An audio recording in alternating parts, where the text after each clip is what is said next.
On passe maintenant aux facteurs cinétiques.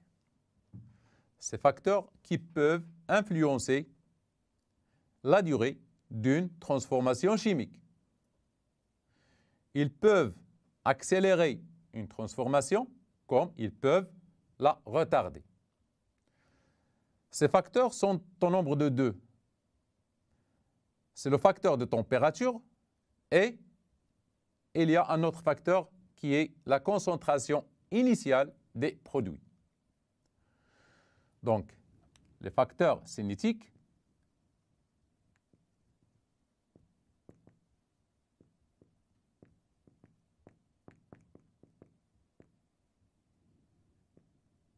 sont des grandeurs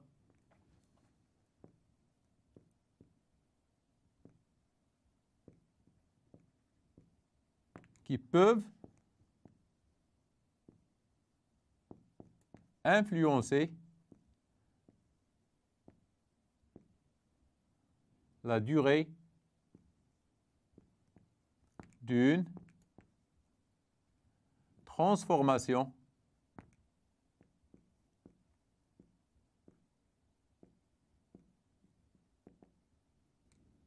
chimique.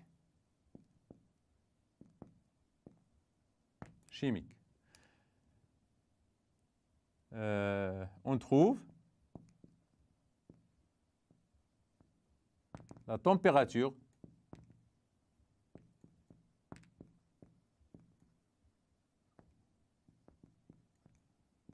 et la concentration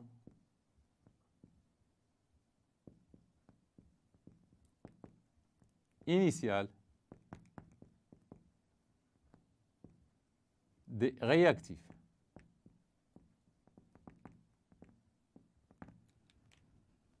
On va voir dans ce qui suit comment la température et la concentration initiale des réactifs agissent sur la vitesse d'une réaction. Pour mettre en évidence l'influence de la température sur une transformation chimique, je vais vous rappeler une expérience que vous faites souvent chez vous.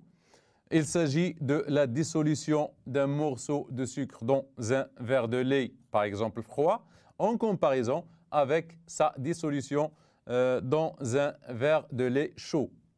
Évidemment, dans le lait chaud, le morceau se dissocie rapidement. Par contre, il prend quelques secondes dans le lait froid.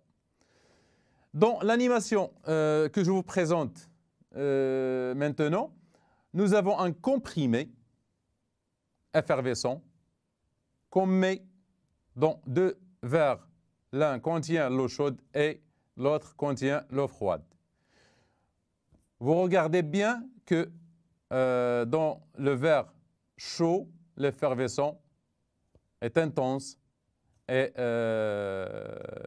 la réaction est presque terminée. Par contre, dans l'autre verre, la réaction est encore en cours.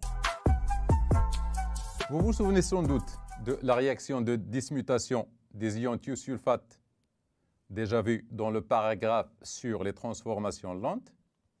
On va reprendre la même expérience, mais cette fois-ci en utilisant 3 tubes chauffés différemment. C'est-à-dire, à chaque tube correspond une température quelconque. Par exemple, 10, 20, 30 ou ce que vous voulez. Sur l'animation que vous voyez devant vous, les 3 tubes, on va suivre l'évolution de la formation du soufre dans les 3 tubes. Donc, on voit que le tube de gauche correspond à une réaction qui est très rapide.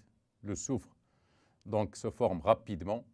Le tube du milieu moyennement et le tube de droite est lente, c'est-à-dire la formation du soufre, elle est lente.